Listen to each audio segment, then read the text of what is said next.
देखिए रोहित जी, यही तो खूबसूरती होती है एक ऑर्गेनाइज्ड पार्टी का और एक स्ट्रक्चर्ड पार्टी का। जहां तक भारतीय जनता पार्टी का सवाल है, आज से नहीं, जब से भारतीय जनता पार्टी का गठन हुआ और उससे पहले जनसंघ, जब से जनसंघ बना है, उस जमाने से हम एक स्ट्रक्चर्ड पॉलिटिकल पार्टी है, आइडियोलॉजिकल बेस्ड पार्टी है। और जो हमारे ऊपर आक्षेप लगाया जाता है कि हम एक व्यक्ति के पार्टी है, एक या दो लोगों के इर्द गिर्द घूमते हैं, आपके इस प्रश्न ने बिल्कुल इस प्रश्न को धराशायी कर दिया है कि मल्टीप्लिसिटी ऑफ लीडरशिप, अनेकों ऐसे लीडर हैं, बहुत सारी ऐसी शाखाएं हैं जो हमारी पार्टी को आगे बढ़ा सकती हैं, पार्टी की विचारधारा को जनता तक पहुंचा सकती है, और सभी लीडर इस पटल पर काम कर रहे हैं। नंबर एक। नंबर दो, रोहित जी, हमेशा hard work is a merit, वो डिमेरिट कभी नहीं होता।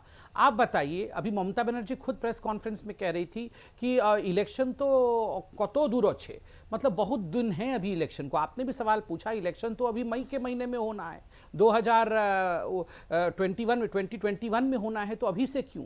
ये खासियत हमारी पार्टी की है, तैयारी करना, मेहनत करना, आगे बढ़ना, ये तो पार्टी के विचारधारा का मूल मंत्र है। इसी कारण से आज भारतीय जनता पार्टी विश्व की सबसे बड़ी पार्टी बनी हुई है, और इसमें नरेंद्र मोदी जी ने, अमित शाह जी ने, जगत प्रकाश नड्डा जी ने अपने अपने मोर्चों को जिस प्रकार संभाला हुआ है, आप बता दीजिए किस पॉलिटिकल पार्टी में इस प्रकार का बाहुल्यता दिखता है, इतनी मेहनत दिखती है? कांग्रेस पार्टी बस उसी समय निकल कर आते हैं बरसाती मेंढक की तरह, उसके बाद फॉरेन चले जाते हैं। जहां तक टीएमसी का सवाल है, केवल ममता बनर्जी है और कोई नहीं। और कहीं ना कहीं the frustration is written large, जो कहते हैं कि बौखलाहट उनके चेहरे पर स्पष्ट दिख रहा है। और मैं अंत करता हूं अपनी बात को यह कहकर कि आप सिर्फ इससे अंदाज लगा सकते हैं मेहनत का फल क्या होता है। 2014 में इसी बंगाल में मात्र 2 लोकसभा की सीट हमने जीती थी और 16% वोट शेयर हमें मिला था, और 2019 में इसी बंगाल में 18 लोकसभा सीट और 41% वोट शेयर हमें मिला था। यह अपने आप में एक इंडिया का कीर्तिमान है, एक रिकॉर्ड है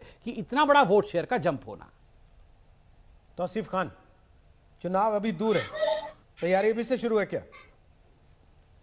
नहीं, देखिए, अभी संबित पात्रा जी कह रहे थे कि हम बड़ी मेहनत करते हैं, बड़ी तैयारी करते हैं, और इस बात को मान लेते हैं कि सारा मेहनत और सारा तैयारी ये सिर्फ एक इलेक्शन से दूसरी इलेक्शन के लिए ही करते हैं। अभी एक इलेक्शन खत्म नहीं हुआ कि दूसरे इलेक्शन के लिए चले गए। ये हमारे गृह मंत्री का अगर बंगाल आए भी तो ये क्यों नहीं मरहम लेकर के आए कि हाँ, आप लोग कोरोना से आप लोग परेशान है, चलिए मैं एक कोरोना का हेल्प लेकर आया हूं। आप लोग के स्टेट में अम्फन हुआ था, अम्फन का प्रधानमंत्री जी ने पैसा वादा किया था, मैं उस वादे का पैसा को लेकर के आया हूं। ये वो सब बात नहीं करेंगे, ये आकर के इलेक्शन की बात करेंगे। तो ये अपना पोल खुद ही खोल रहे हैं। देखिए, जनता तो इतनी बेवकूफ है नहीं, ये समझती है जनता कि ये सिर्फ वादा करेंगे और वादा करके भूल जाएंगे कि हमने वादा भी क्या किया था। ये इनको सिर्फ राजनीति के नाम पे इन्हें सिर्फ इलेक्शन लड़ना है और इलेक्शन जीतना है, सरकार बनाना है। सरकार को चलाना ये ना जानते हैं, ना समझते हैं, ना ही इनकी मंशा है। चलाएंगे नहीं तो जीतेंगे कैसे? चलाए लोगों की, अगर चलाएंगे नहीं, ये नहीं जानते। अगर चलाएंगे नहीं, काम करेंगे नहीं तो जीतेंगे कैसे? आप कह रहे हैं इनका काम केवल चुनाव जीतना है, सरकार चलाना नहीं है। अगर सरकार चलाएंगे नहीं तो जीतेंगे कैसे फिर?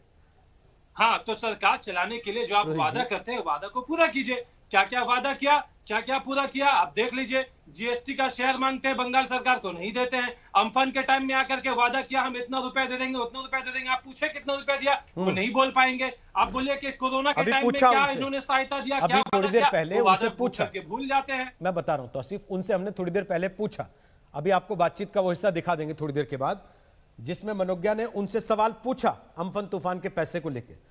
उन्होंने कहा कल प्रेस कॉन्फ्रेंस करूंगा, बाकायदे एक एक पैसे का हिसाब दूंगा।